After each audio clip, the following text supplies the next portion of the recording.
વિદ્યાર્થી મિત્રો અસ્સલામ વાલેકુમ વરહમતુલ્લાહિ વબરકાતુહુ। વિદ્યાર્થી મિત્રો આજે આપણે એક્ઝામ્પલ નંબર 7 પેજ નંબર 84 84 એ ગણીશું। તો ચોપડી ખોલો, ચોપડી ઉપર પાના નંબર 84 84 એક્ઝામ્પલ નંબર 7 સાતમો દાખલો છે તે જુઓ। આપણે રકમ જોઈશું। નીચે આપેલ ઉંમર કાઉન્સ વર્ષમાં અને લોહીના દબાણ મિમીમાંની વિગતો ઉપરથી ઉંમર અને લોહીના દબાણ વચ્ચે સહસંબંધાંક શોધો। ઉંમર છે વર્ષ 58, 55, 65, 52, 48, 68, 62 અને 56। એ રીતે જોઈશું આપણે લોહીનું દબાણ, લોહીનું સિસ્ટોલિક દબાણ મિમીમાં 130, 150, 150, 130, 140, 158, 155 અને 140। વિદ્યાર્થી મિત્રો આપણે આ દાખલો કાલ્પિયસની રીતે ગણીશું। તો સર્વપ્રથમ આપણે કોષ્ટક બનાવવું જરૂરી છે। તો કોષ્ટકની અંદર ઊભી કોલમની અંદર ઉંમર જે છે તેને આપણે x તરીકે લઈશું અને લોહીનું દબાણ જે છે તેને y તરીકે લઈશું। તો અહીં મેં ઊભી કોલમમાં x તરીકે ઉંમર લખી દીધી છે અને y તરીકે લોહીનું દબાણની જે રકમ આપી છે તે આપણે લખી દીધી છે। તો સર્વપ્રથમ આપણે x અને y નો સરવાળો કરીશું। તો સરવાળો કેલ્ક્યુલેટર યુઝ કરો। કોલમ નંબર 1 જે છે x નો સરવાળો બરાબર છે, કેલ્ક્યુલેટર પર કરો। કેલ્ક્યુલેટર પર ટોટલ કરતા સરવાળો આવે છે 464। ચાલો એ રીતે y નો સરવાળો કરવાનો છે। જે રકમ લખી છે આપણે બધી એ રકમનો આપણે સરવાળો કરીએ તો સિગ્મા y બરાબર 1153 x અને y નો સરવાળો મળી ગયા પછી આપણે ટોપિક નંબર 1 કે જે કોષ્ટક બનાવવાનું છે એની નીચે x બાર શોધીશું। તો x બાર બરાબર સિગ્મા x છેદમાં સ્મોલ n। સિગ્મા x તરીકે આપણે શોધ્યું છે 464 ડિવાઇડ 1 2 3 4 5 6 7 8 સ્મોલ n બરાબર 8 બરાબર છે। એટલે 464 ભાગ્યા 8 કરીશું તો x બાર મળશે આપણને 58 વર્ષ।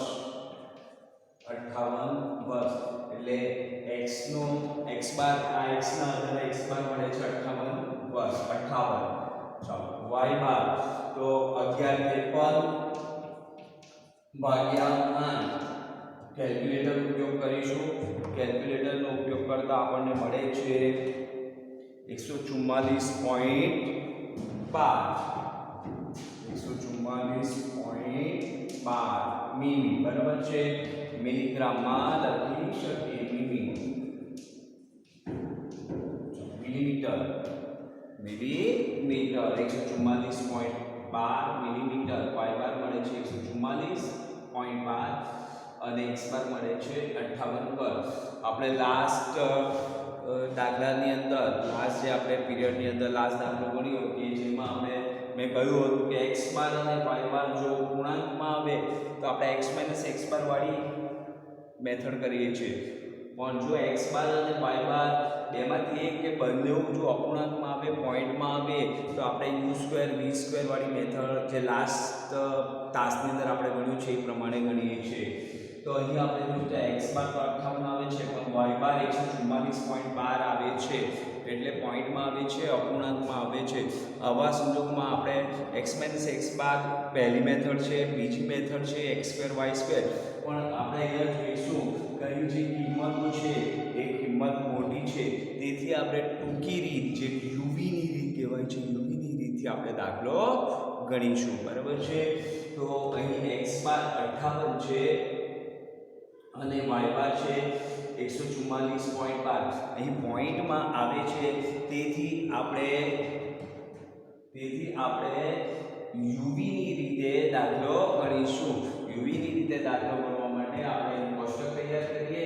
બરાબર છે. કોષ્ટકમાં x અને y ની કોલમ તો તમે બનાવી છે. નેક્સ્ટ આવશે u, તો u બરાબર x - a, નેક્સ્ટ b બરાબર y - b, next uv, next u square અને છેલ્લી કોલમ બનશે v સ્ક્વેર. બરાબર છે. તો આપણે અહીં x બાર 58 આવે છે, તો અહીં a તરીકે આપણે 58 લઈએ.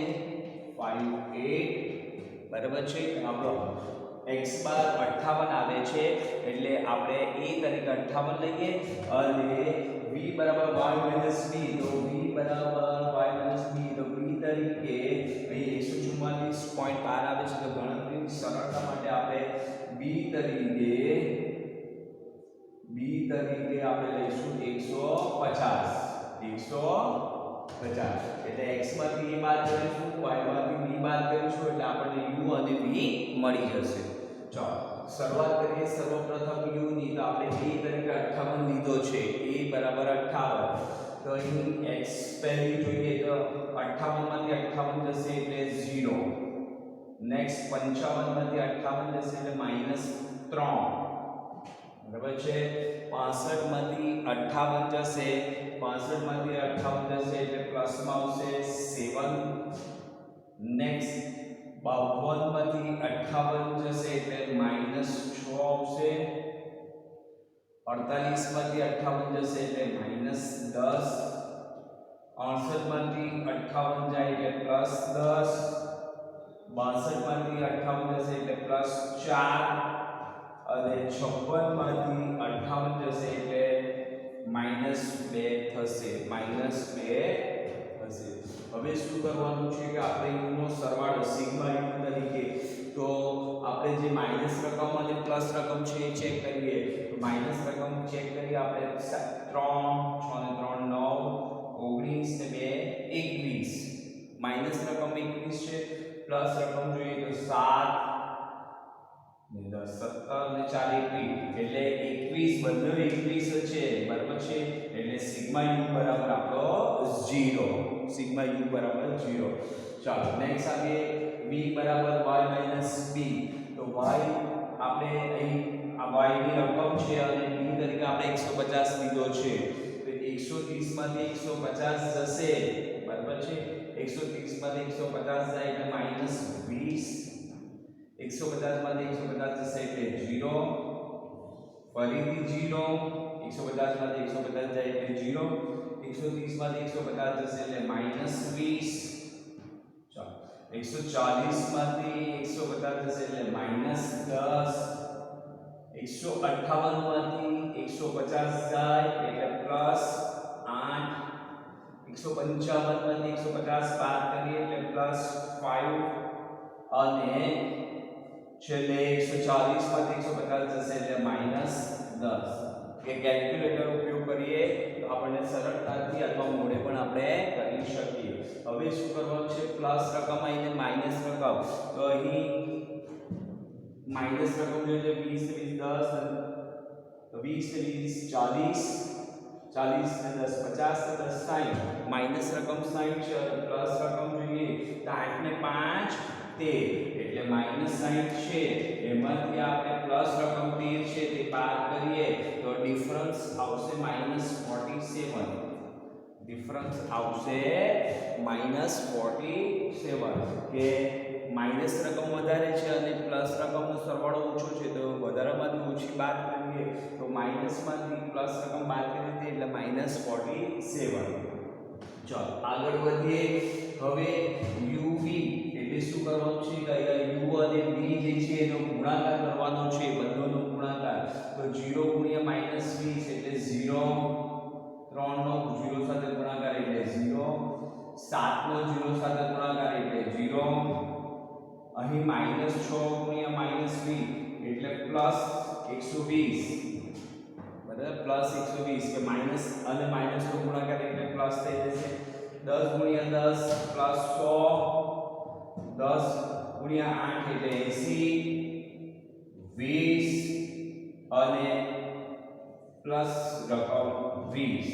બરાબર છે 2 -2 અને -10 બધું ગુણાકાર કરીએ તો +20 થઈ જશે ચાલો સિગ્મા uv નો સરવાળો કરીશું સિગ્મા uv તો સિગ્મા uv નો સરવાળો થશે આપણે બધી રકમનો સરવાળો કરીએ તો 340 340 uv નો સરવાળો સિગ્મા uv બરાબર 340 ચાલો નેક્સ્ટ છે u નો વર્ગ u સ્ક્વેર તો અહીં જે u શોધ્યો છે આપણે એનો વર્ગ કરવાનો છે તો 0 નો વર્ગ 0 3 તાલી 9 પ્લસ 9 આવશે 49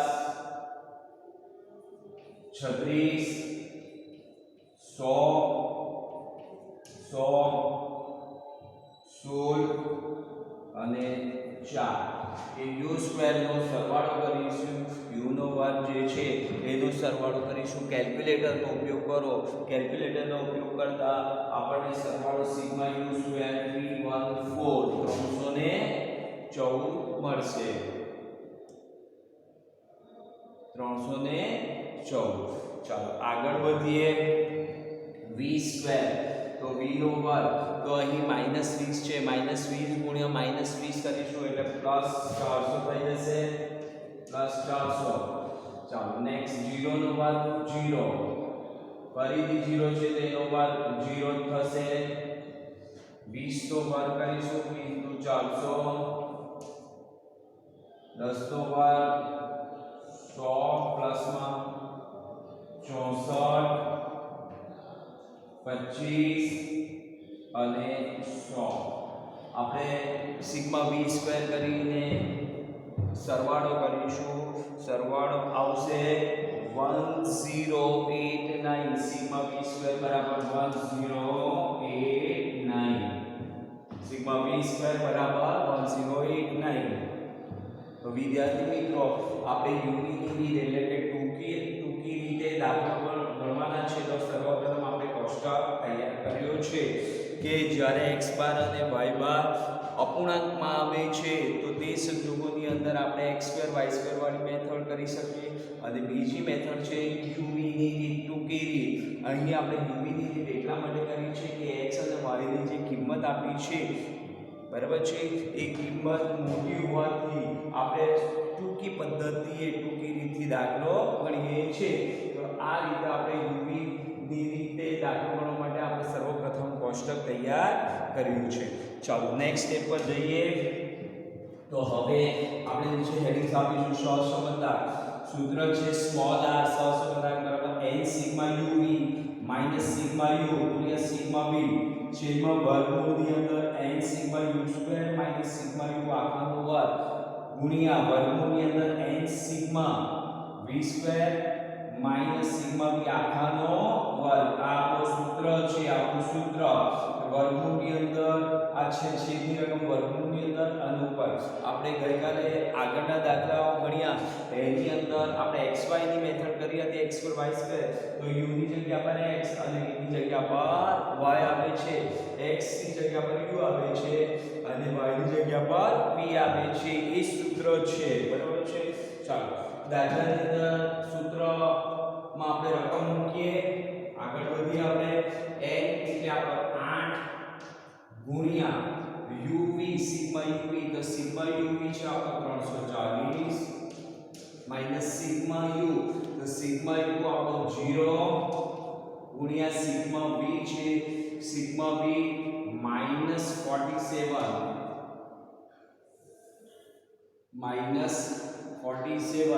એ સિગ્મા u 0 છે અને સિગ્મા v માઈનસ 47 જે આપણે અહીંયા મૂક્યો છે ચાલો આગળ વધીએ વર્ગમૂળની અંદર n એટલે 8 sigma u square 314 minus sigma u આખાનો વર્ગ સિગ્મા u જે છે આપણો 0 નો વર્ગ મૂકવાનો છે ગુણ્યા વર્ગમૂળની અંદર n એટલે 8 સિગ્મા v સ્ક્વેર છે 1089 માઈનસ સિગ્મા v છે આપણો -47 આખાનો વર્ગ આપણે વર્ગમૂળની અંદર મૂકી દીધો છે આ આપણે વર્ગમૂળની અંદર મૂકી દીધો છે ચાલો આ આપણે મૂક્યા પછી આપણે આગળ વધીએ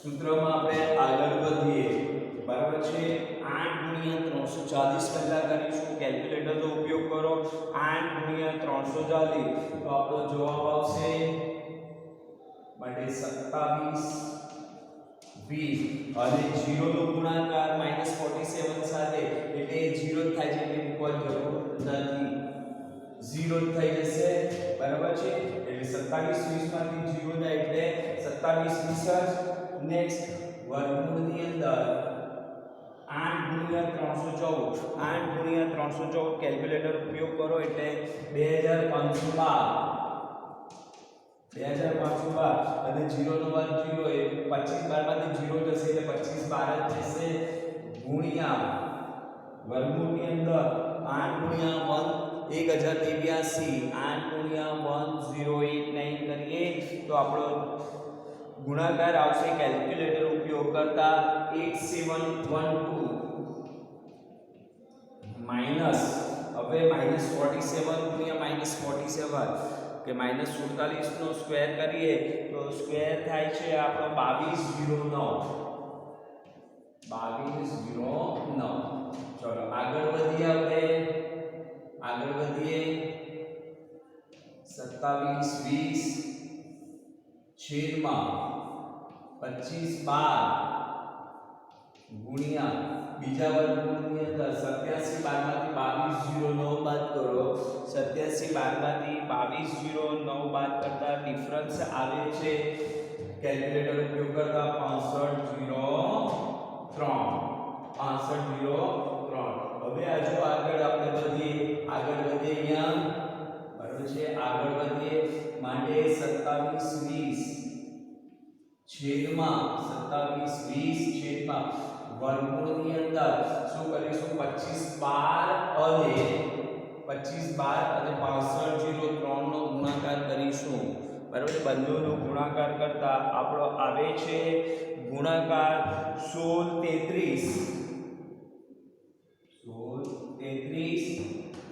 આગળ છે 5536 ચાલો થઈ ગયું આગળ વધીએ માટે 27 20 ભાગ્યા હવે શું કરીશું કે આપણે જે બંનેનો ગુણાકાર કરીશું 25 12 ગુણ્યા 6503 એનો ગુણાકાર આપણો આવ્યો હતો 16 33 55 36 વર્ગમૂળ છોડીશું વર્ગમૂળની સાઇન કેલ્ક્યુલેટર પર દબાવો તો વર્ગમૂળની સાઇન દબાવતા આપણો જવાબ આવે છે 4041.72 બરાબર છે 4041.72 કે 27 20 ભાગ્યા 4041.72 ચાલો હવે આ 27 20 જે છે એને 4041.72 થી ડિવાઇડ કરતા આપણો ફાઇનલ આન્સર સ્મોલ r બરાબર કેલ્ક્યુલેટર ઉપયોગ કરતા 0.67 આવશે 0.67 બરાબર છે તો આ જે સહસંબંધ મળે છે એના આધારે આપણે કહી શકીએ કે ઉંમર અને લોહીના દબાણ વચ્ચેનો સહસંબંધ 0.67 જોઈ શકાય છે વિદ્યાર્થી મિત્રો આ જે r જે છે આપણે એને ફક્ત r બરાબર 0.67 લખવાનું છે એની અંદર આપણે કોઈ વર્ષ કે મિમી કે એવું લખવાનું નથી કારણ કે જે સહસંબંધ છે એકમથી મુક્ત છે એની અંદર કશું લખાય નહીં સહસંબંધની કિંમત -1 અને +1 ની વચ્ચે આવે છે 1 થી વધારે સહસંબંધ હોઈ શકે નહીં જો 1 થી ઓછો હોય અને નજીકનો આંકડો હોય તો આપણે કહી શકીએ કે આપણો જવાબ લગભગ સાચો હશે તો અહીં r બરાબર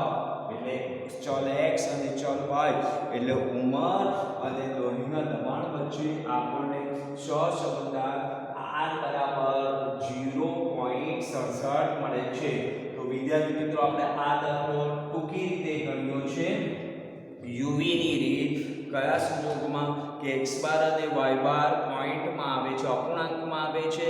તેથી આપણે અપૂર્ણાંકમાં આવ્યું હોય તો આપણે x2 y2 ની મેથડ કરી શકીએ. પણ x અને y ની કિંમત નાની હોય તો અહીં x અને y ની કિંમત આપણે મોટી હતી, એટલે ઉંમર અને લોહીનું દબાણ એની કિંમત મોટી હતી. તેથી આપણે ટૂંકી રીતે દાખલો ગણ્યો છે. એના માટે u v uv u2 અને v2 કરીને આપણે કોષ્ટક તૈયાર કર્યો. ત્યાર પછી આપણે સૂત્ર છે n sigma uv sigma u ગુણ્યા સિગ્મા v છેદમાં વર્ગમૂળની અંદર n sigma u2 sigma u આખાનો વર્ગ ઇન્ટુ વર્ગમૂળની અંદર n sigma v2 sigma v આખાનો વર્ગ. મેં અગાઉ પણ કહ્યું છે કે આપણે x2 અને y2 ની મેથડ કરીએ છીએ તો એ સૂત્ર છે તેમાં u છે, x ની જગ્યા પર u અને y ની જગ્યા પર અહીં v છે. એ સૂત્ર ધ્યાનમાં રાખો તો આ સૂત્ર પણ તરત જ આવડી જશે. તો આ રીતે આપણે x અને y વચ્ચેનો સહસંબંધ 0.67 મળે છે. તમને સમજ પડી ગઈ હશે. વિદ્યાર્થી મિત્રો, નોટબુક ની અંદર વ્યવસ્થિત રીતે ઉતારી લેજો. બરાબર છે.